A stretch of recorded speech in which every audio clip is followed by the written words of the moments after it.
Bismillahirrahmanirrahim. Assalamualaikum warahmatullahi wabarakatuh.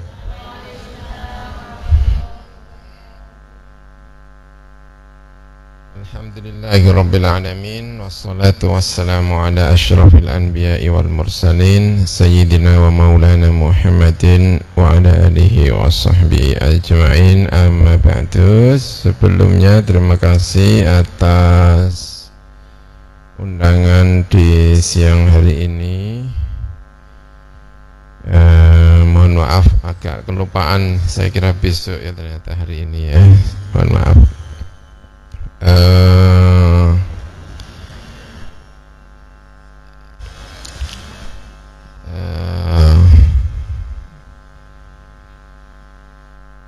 Santri itu ini ya, soal apa ya, dari bahasa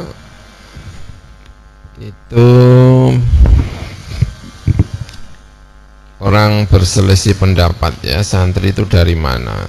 Tapi baiklah, kita ambil santri itu misalnya dari kata cantrik gitu misalnya ya, ambil ini ya. Artinya sebetulnya dulu itu ada Buddha Hindu, tokoh agama Buddha Hindu, lalu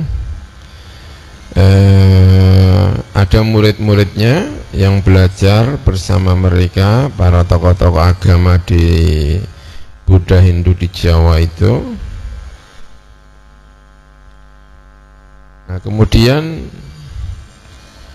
budaya ini lalu diambil karena ada nilai positifnya, ada apa namanya, nilai yang bisa diambil, ada pimpinan agama lalu punya murid-murid, murid-muridnya itu lalu disebut dengan santri.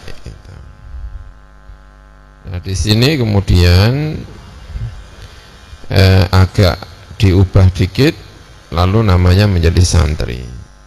Berarti ada dua hal. Yang pertama itu ada kiai, ada tokoh agama yang kemudian disebut kiai, lalu kiai itu punya murid-murid. Itu aja sebetulnya apa namanya,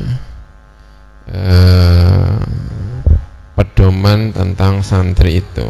Pokoknya ya, di sana ada kiai, lalu ada santri-santri, ada murid-muridnya ikut bersama kiai.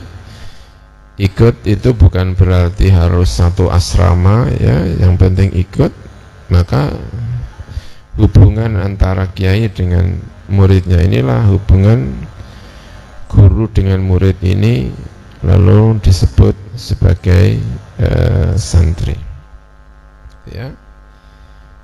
Nah, perkembangannya ya, kemudian ada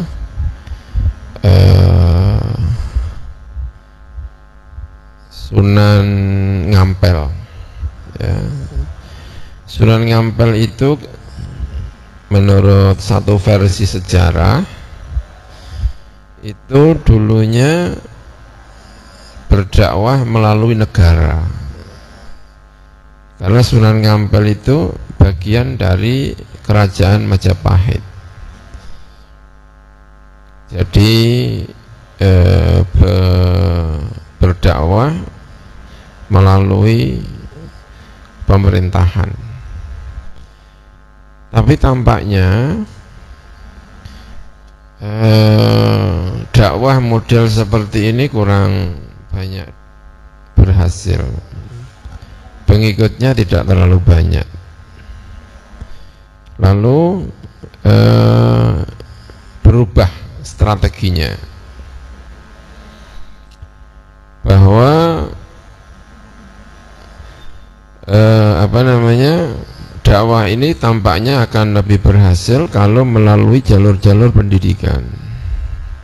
Karena itulah kemudian Sunan Ngampel pindah, dulu katanya di Porong sebelum pindah ke Ngampel. Di Porong itu katanya masih statusnya sebagai bagian dari pemerintahan, lalu pindah ke Ngampel. Nah di Ngampel ini lalu mendirikan pondok pesantren. Hampir para pendakwah-pendakwah Islam di Jawa ini adalah kala itu ya lulusan atau punya kaitan dengan pesantren di Ngampel Dintang.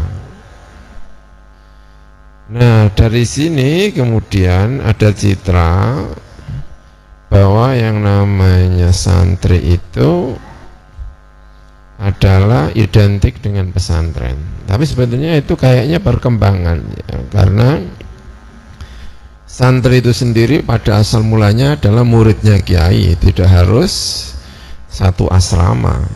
Tapi kemudian karena ada Ngampel itu, lalu santri itu identik dengan mereka yang mondok, gitu ya.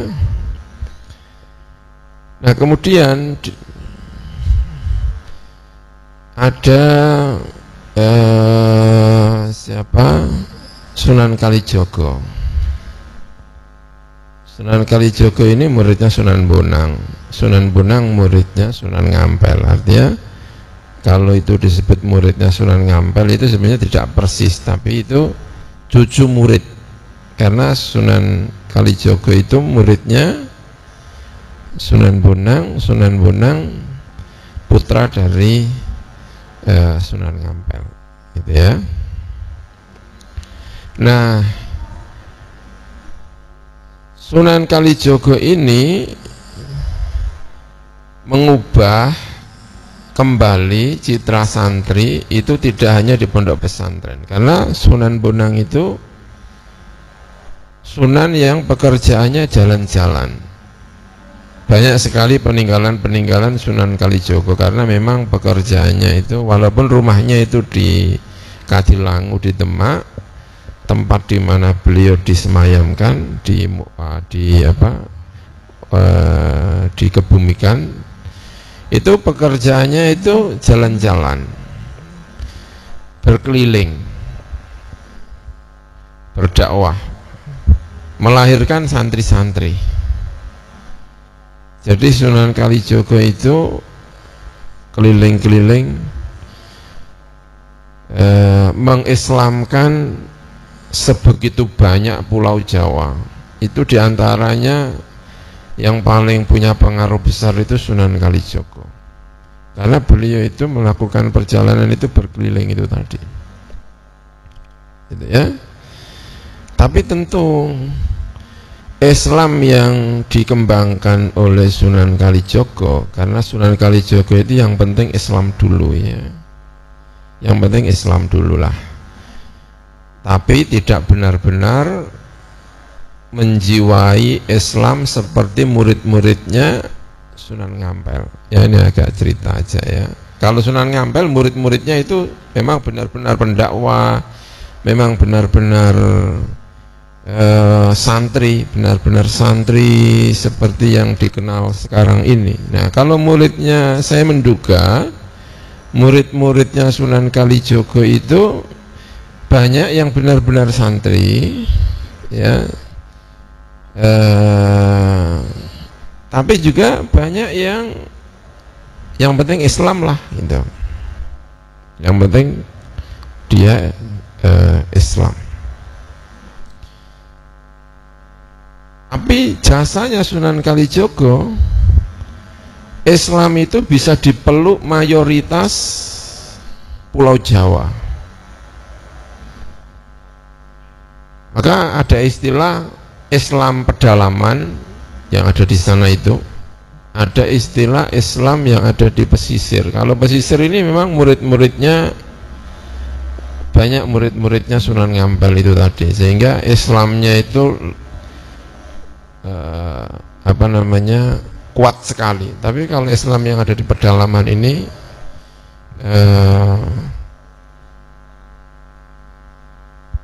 kalau dalam Islam Puritan gitu ya, itu Islamnya belum mapan gitu ya.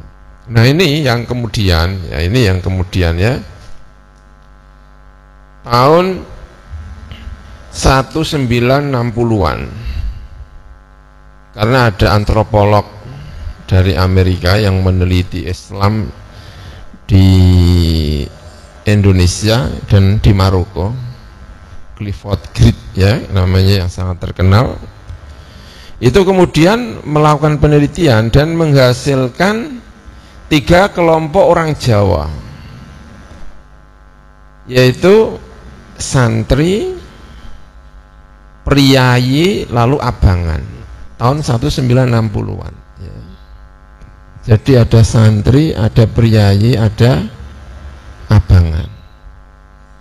Nah, dulu sebetulnya hingga yang abangan itu adalah kemungkinan besar adalah santri-santrinya Sunan Kalijogo.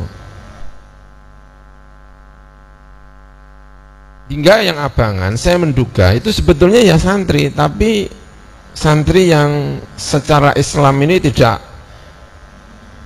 yang identik dengan kitab kuning, identik dengan apa, itu tidak. Ya pokoknya muridnya Sunan Kalijogo. Tapi karena ada Clifford Grit ini yang kemudian melakukan penelitian tahun 1960-an itu, sehingga santri itu dipisahkan dengan priyayi, yaitu orang-orang yang ada di pemerintahan, lalu ada orang-orang abangan.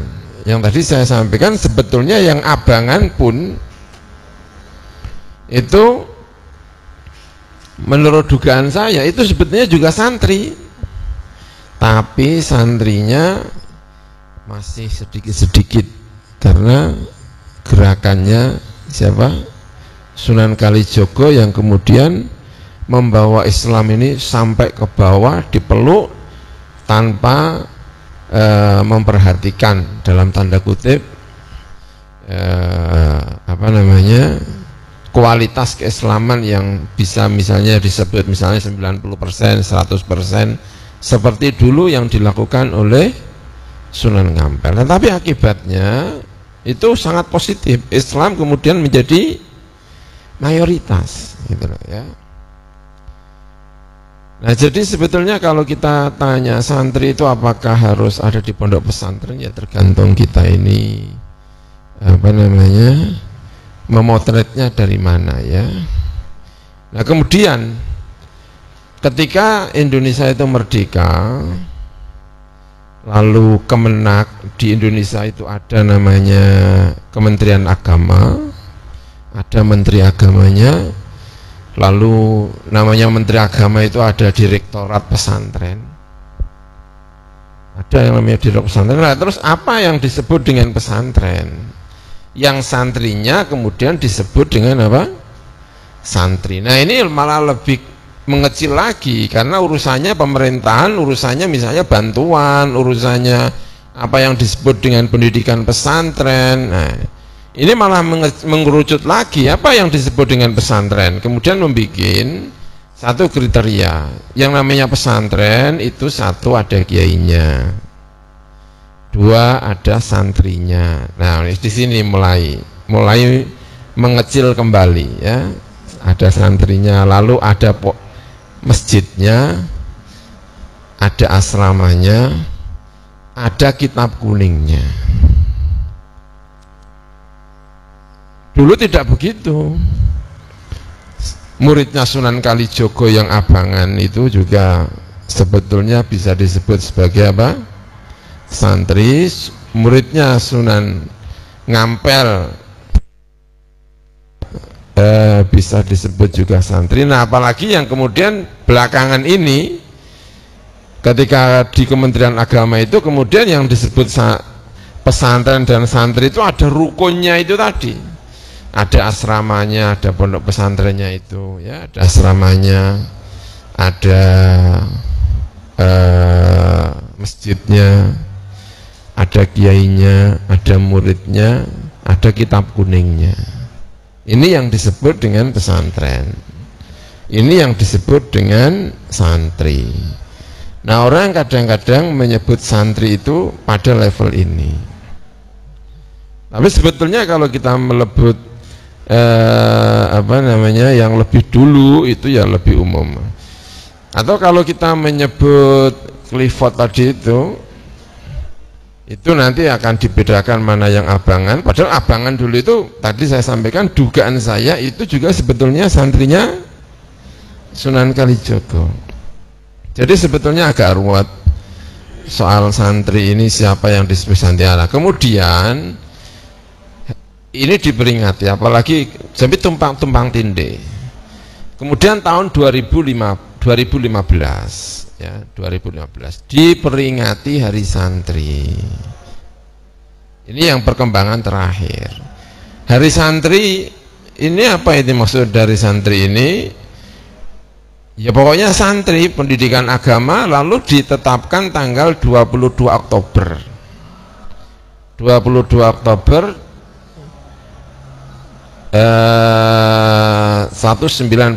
pada saat itu. Itu hari apa? Itu adalah di mana Mbah Hasyim Asy'ari Hadratus Syekh, pahlawan nasional,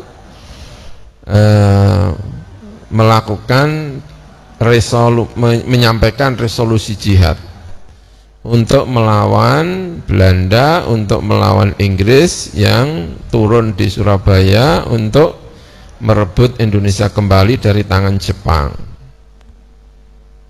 Ada resolusi jihad. Nah kalau ini spesifik lagi, yang dimaksud santri ini apa? Dan ini agak berbahaya, dan NU sebetulnya tidak menghendaki. Itu hanya momentum saja, bahwa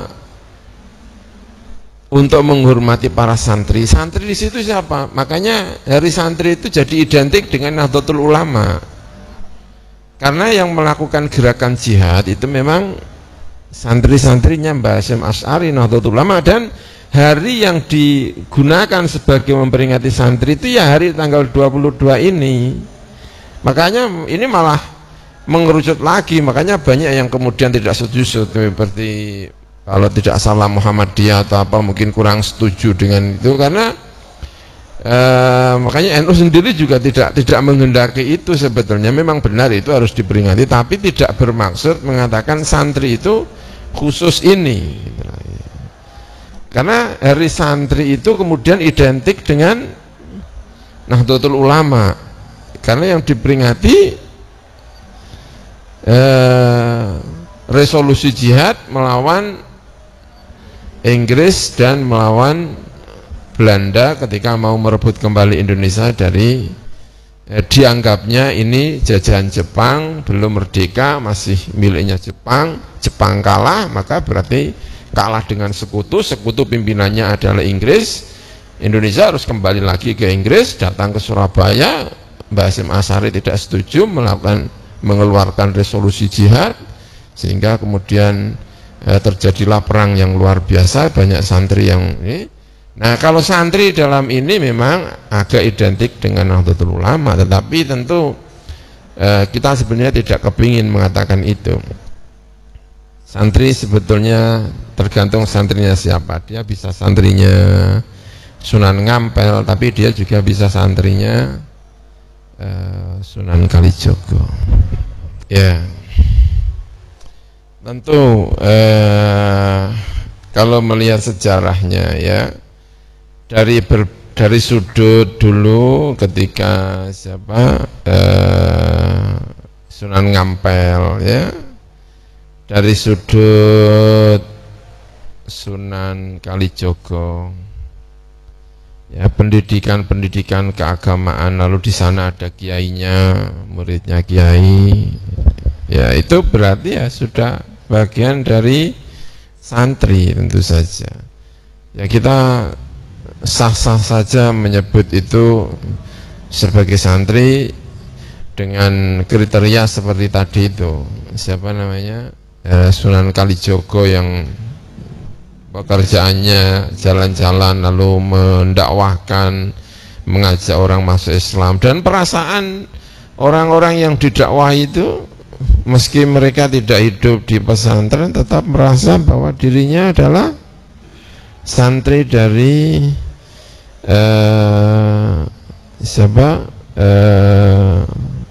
Mbah Sunan Kalijogo ya.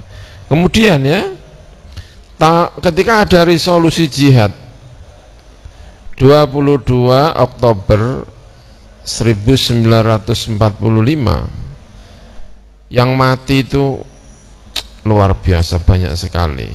Wong isinya itu kalau tidak salah 100 km atau 80 km gitu ya, saya kurang ingat-ingat lupa. Itu dari Surabaya hukumnya fardu ain untuk melaksanakan jihad.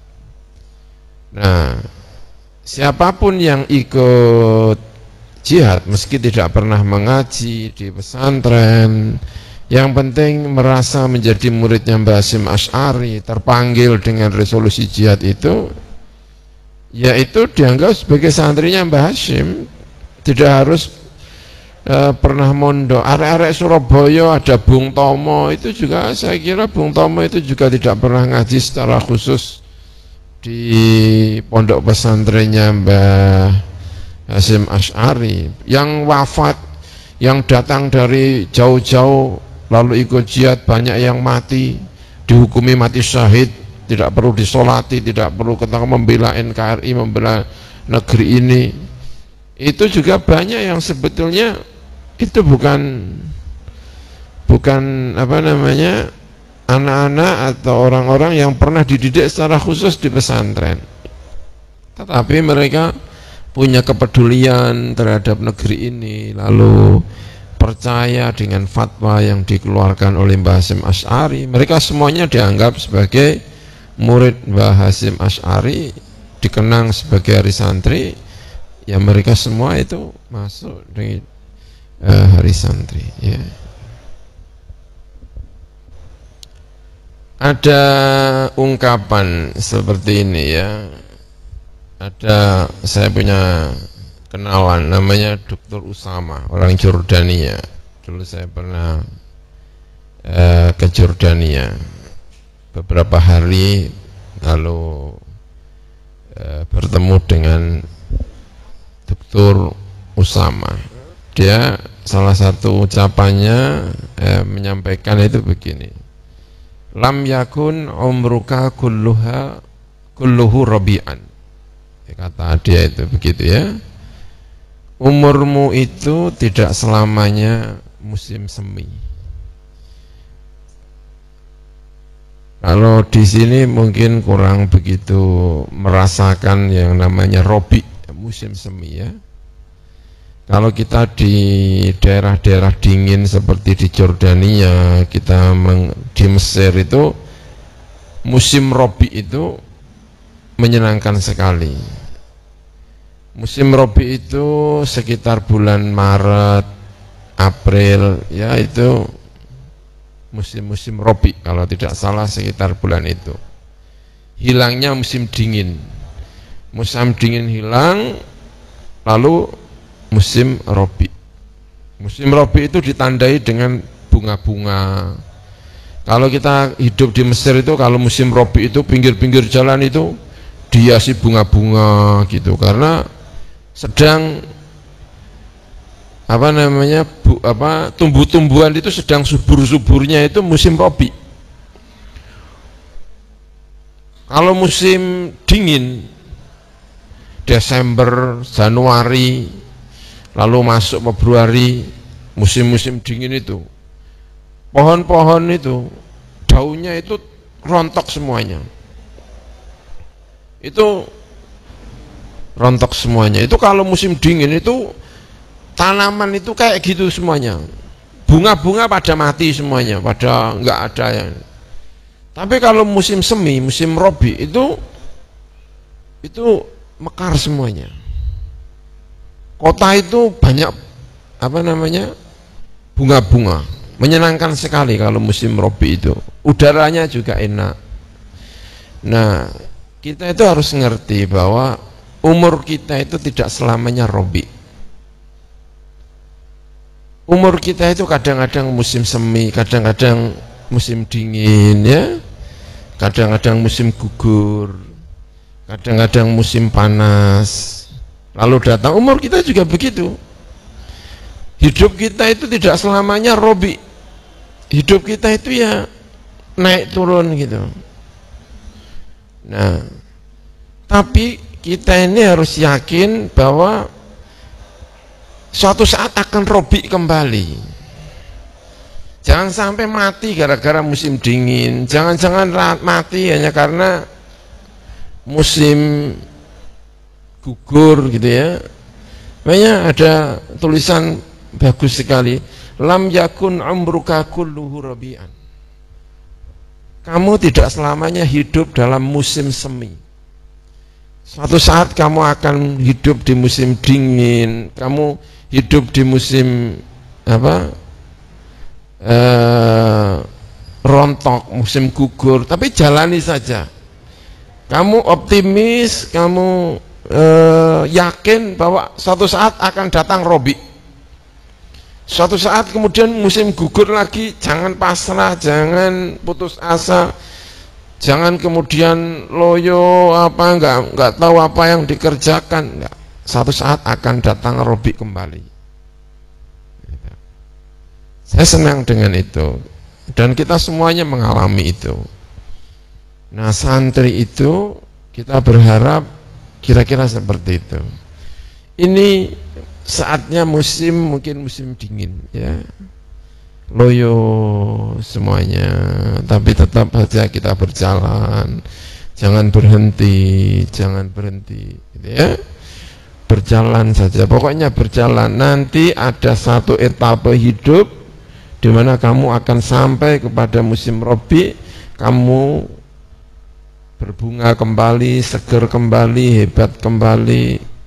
Kita akan siap menyongsong musim itu. Konsepnya apa? Jangan diam. Ya, konsepnya jangan diam, tetap berkarya. Gitu. Ada lagi contoh seperti ini, ya saya contohkan lagi. Ada beberapa mobil sedang berjalan. Ini saya contoh saja ya. Ada mobil sedang berjalan, beberapa kendaraan jalan. Tiba-tiba ada badai salju.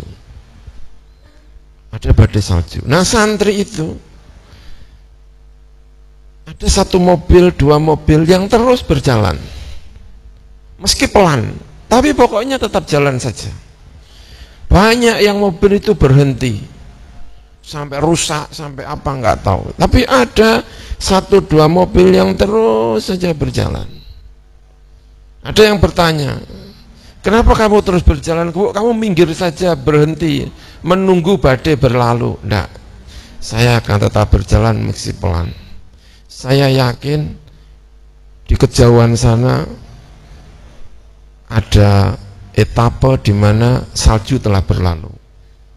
Kalau saya diam saja, saya akan mati oleh salju ini. Saya tidak mau berhenti seperti mobil-mobil yang lainnya itu. Karena itu saya terus berjalan saja meski pelan. Hari ini memang kita berjalan pelan, tapi kita tidak boleh berhenti. Pelan, jalan saja. Kita yakin di beberapa etape ke depan ini badai itu tidak ada lagi. Dan saat itulah seperti kata Dr. Usama itu, saat itulah hidup kita menjadi robik kembali. Nah, kita tidak boleh diam. Santri tidak boleh diam. Santri sudah pengalaman mengalami masa-masa salju, masa-masa dingin, masa-masa gugur. Karena yakin suatu saat akan datang robik kembali. Orang itu harus bisa menilai sisi positif ya, yang tersembunyi di balik peristiwa-peristiwa negatif. Nah, orang yang sangat pandai memotret nilai positif dari peristiwa-peristiwa yang tampaknya negatif, itulah yang disebut dengan orang yang ahli hikmah. Orang sering mengatakan, saya kok sakit ini hikmahnya apa ya? Nah, itu artinya sebetulnya ingin mencari titik positif di tengah sesuatu yang negatif, yang menurut banyak orang, banyak persepsi, banyak anggapan itu adalah negatif. Makanya Allah itu hakim, gitu ya. Allah itu hakim, artinya kokoh. Kokoh itu diantara pemaknaannya barangkali, ya, itu meski kamu melihat ini sebetulnya itu tidak bagus, tidak pas, tapi sebetulnya itu pas. Kamu mengatakan tidak pas, kamu tidak tahu nilai positif yang tersembunyi di balik itu. Nah, hidup itu, ya, akan selalu menampilkan senyum, ya, meski di tengah situasi yang tidak menyenangkan. Maka salah satu cara-caranya diantaranya, ya, salah satu diantaranya adalah hormati diri kita. Kita harus hormat, ya. Santri harus menghormati dirinya. Saya ini orang yang punya keistimewaan, maka perbanyak bergaul dengan orang yang mengerti kita, orang yang mengerti kita. Hiraukan, sering-sering menghiraukan orang yang tidak mengerti kita, karena orang yang mengerti kita itulah yang sebetulnya tahu tentang diri kita. Karena setiap orang itu punya nilai positif. Ada orang kurang menghormati terhadap kita, lalu ada orang yang menghormati terhadap kita. Pegang orang yang menghormati, karena dia sebetulnya tahu tentang diri kita. Barangkali dia lebih tahu daripada diri kita. Nah, kita itu sebetulnya orang-orang positif, orang-orang positif, bukan orang-orang yang tidak ada gunanya di dunia ini. Maka berkawan dengan orang yang mengerti kita ini bagian dari motivasi hidup, ya, bagian dari motivasi hidup. Nah, kita sebetulnya berharap, kita yakin, ya, yakin bahwa karena kita santri, bahwa kita ini sebetulnya memiliki nilai-nilai positif yang luar biasa dalam diri kita. Maka, ya, perbanyak teman yang mengerti tentang diri kita ini, ya, mengerti tentang diri kita. Insya Allah itu akan menjadi elan, menjadi semangat motivator dalam diri kita. Hal-hal yang ada di luar menjadi motivasi bagi kita. Internal kita juga baik, kita akan tetap punya semangat untuk menjadi orang yang bermanfaat bagi diri kita, bagi orang lain, tidak pernah berhenti. Belajar dengan media itu ya baik, ya. Belajar dari media itu juga baik. Kalau itu disebut sebagai santri, ya, dalam satu sisi itu ya iya. Artinya dia misalnya belajar kepada saya misalnya melalui YouTube misalnya, ya, itu sesuatu yang baik, ya. Tetapi tetap saja ada nilai-nilai kurangnya, ya. Tetap aja itu nilainya ada nilai-nilai kurangnya, ya. Bertemu dengan orang langsung itu berbeda dengan kamu bertemu melalui media. Itu tentu ada nilai-nilai yang berbeda. Ketemu langsung itu bukan lagi katanya. Misalnya saya contohkan, ya, kayak begini, ya. Saya bisa menonton YouTube, ya, saya bisa menonton YouTube Mbah Maimun misalnya. Bahkan saya sambil kaosan oblong, itu saya bisa. Tahu kaos oblong nggak? Singletan. Bahkan bisa. Bahkan ada yang agak ngeri-ngeri sedikit. Di kamar mandi sambil YouTubean lihat, itu bisa. Tapi itu tidak kebayang saya ngaji dengan Mbah Maimun pakai kaos oblong. kamu ngaji dengan kaos oblong, dengan kamu ngaji dengan pakaian resmi, itu akan berbeda. Ya.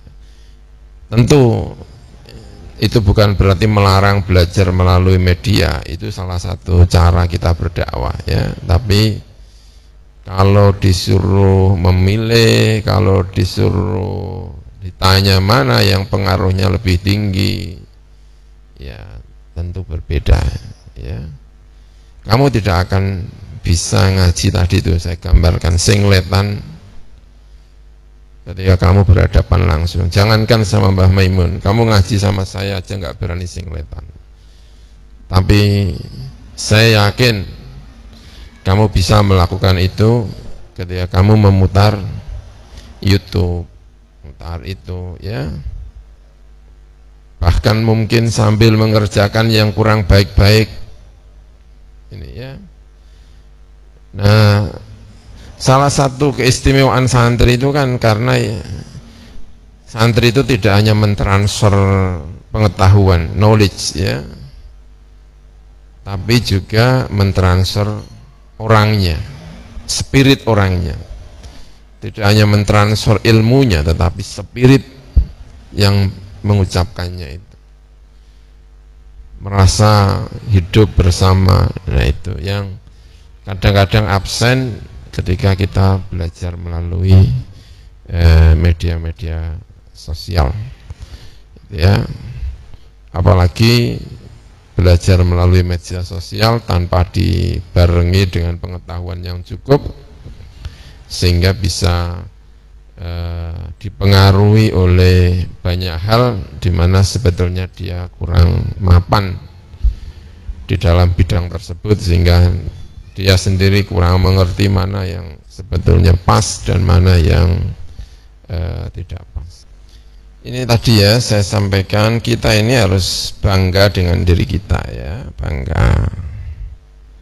Kita harus percaya diri pada diri kita bahwa kita itu orang baik, bahwa kita itu benar, bahwa kita itu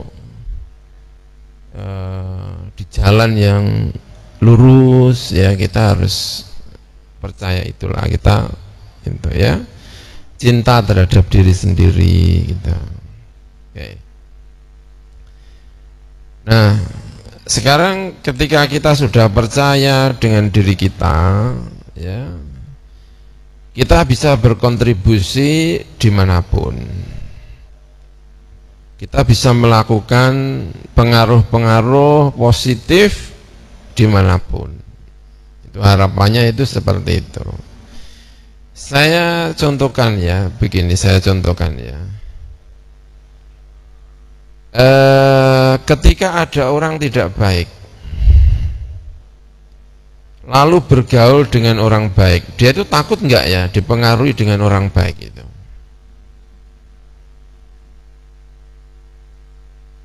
Preman datang ke, ada sekawanan santri lalu biar berkawan dengan preman. Premannya itu sebetulnya ada ketakutan enggak kalau dipengaruhi oleh santri itu ya?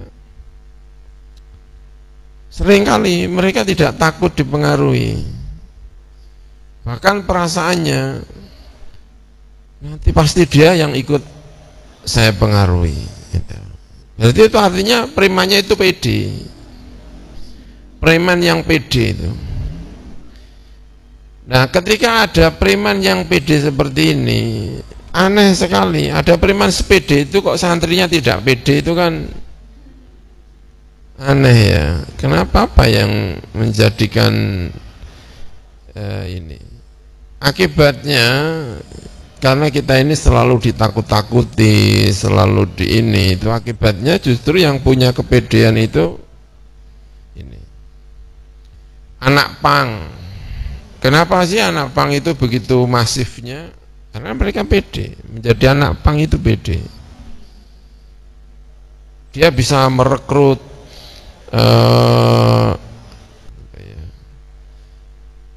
ya kenapa santri-santri yang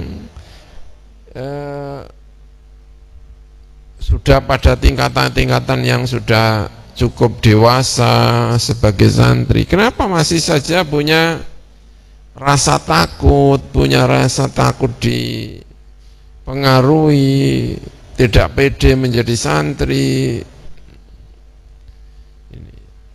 Tentu kita perlu menyesuaikan diri ya. Itu tentu kita perlu menyesuaikan diri dengan situasi, kita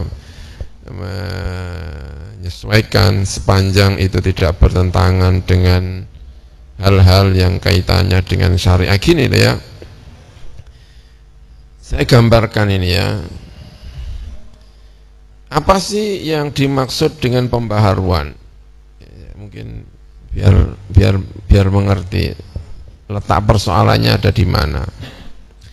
Kita ini dari ajaran Kanjeng Nabi itu sudah 14 abad atau bahkan menjelang 15 abad, 14 abad, 15 abad berjalan.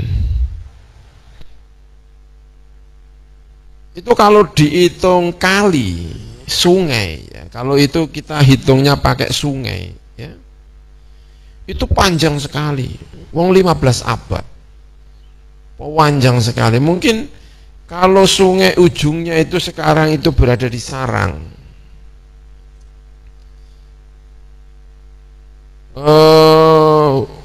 hulu apa hilir puncaknya itu, dari hulu ke hilir ya.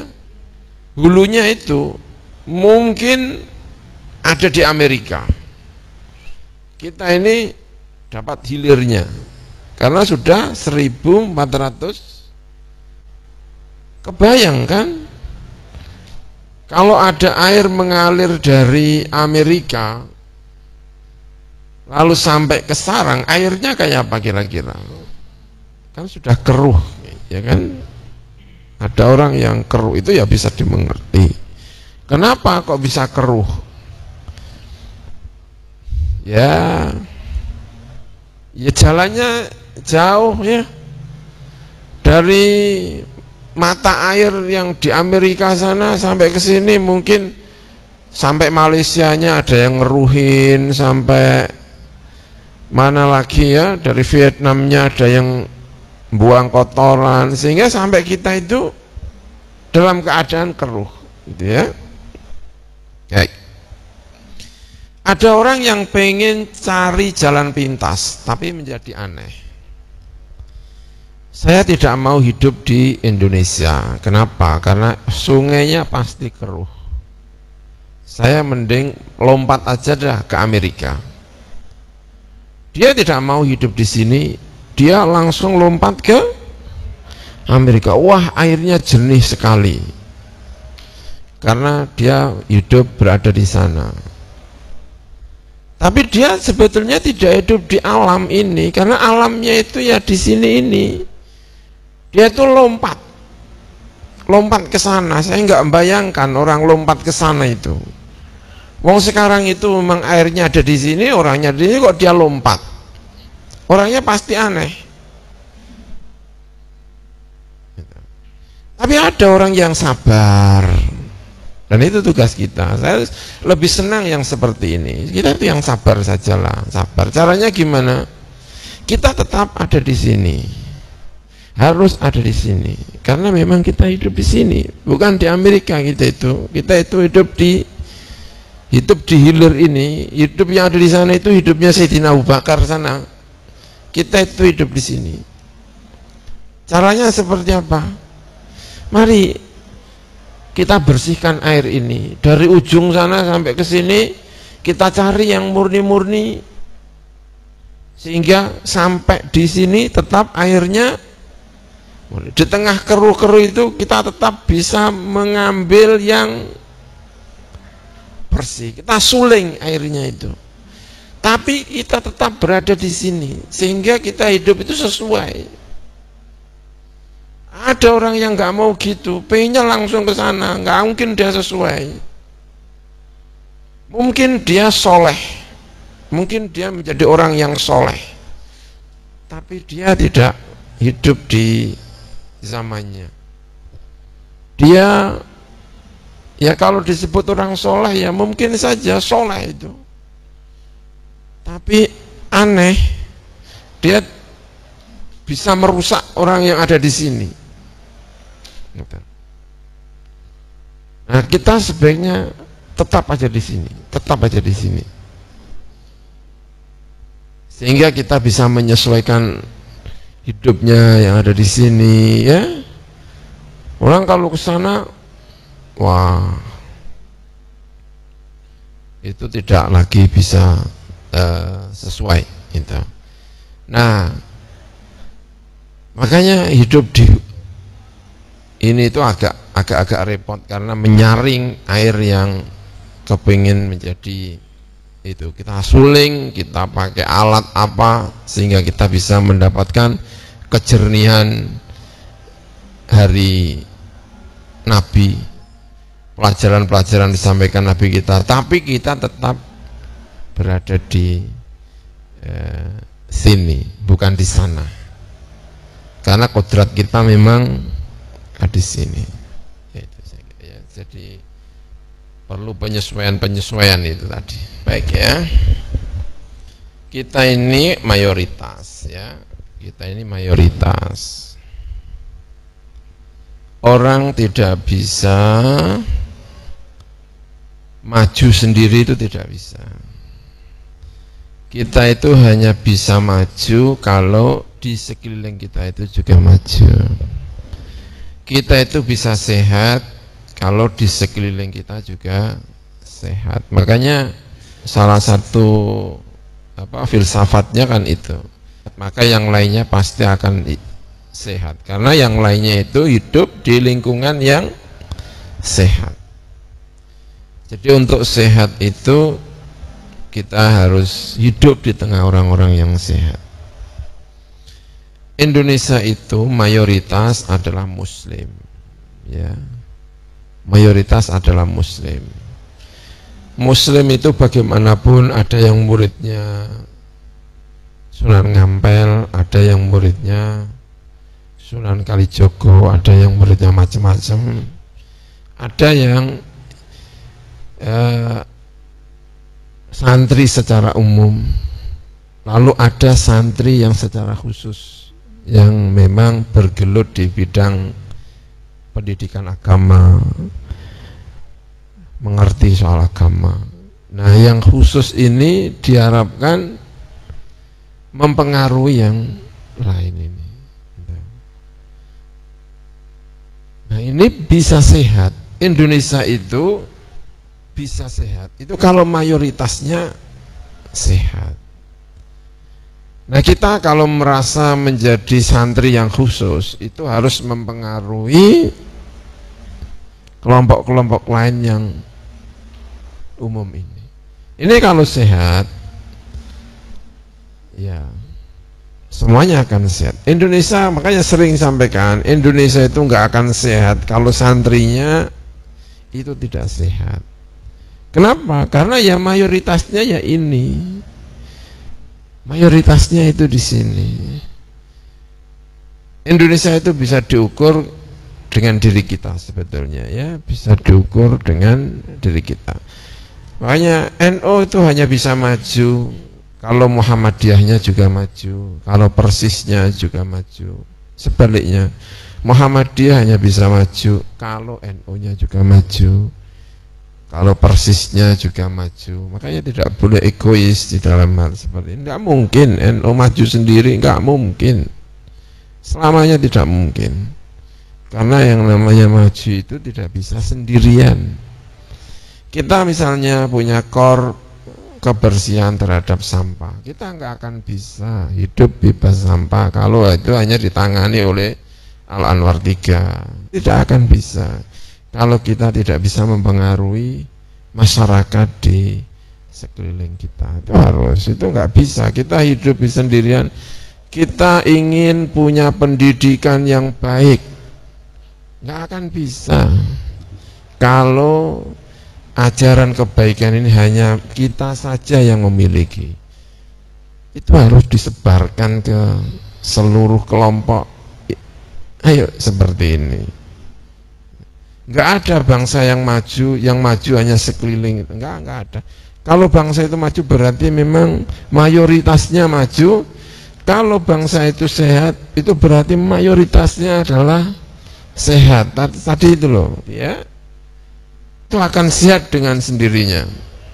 Kenapa? Karena dia hidup di lingkungan yang sehat. Gitu. Ya. Baik, itu saya kira saya ingin mengucapkan terima kasih untuk semuanya atas undangan ini. Saya mohon maaf atas segala kekurangan. Bismillahirrahmanirrahim. Alhamdulillahirabbil alamin. Hamdan yuwafi ni'amahu wa yukafi'u mazidah ya rabbana lakal hamdu kama yanbaghi li jalali wajhikal karim wa li 'azimi sultanik. Allahumma la nahsi thana'an 'alaika anta kama athnayta 'ala nafsik falakal hamdu wa lakal syukru hatta tarda.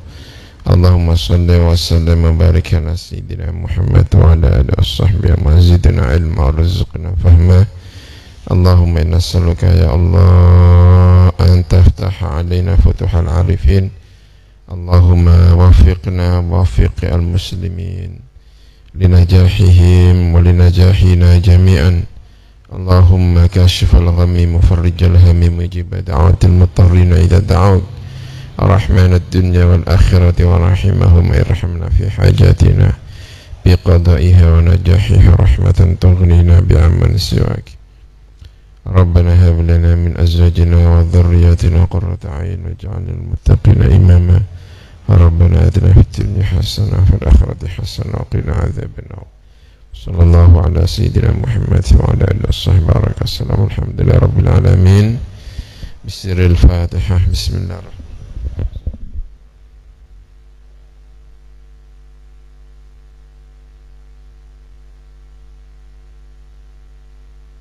Ya, saya sampaikan terima kasih. Assalamualaikum warahmatullahi wabarakatuh.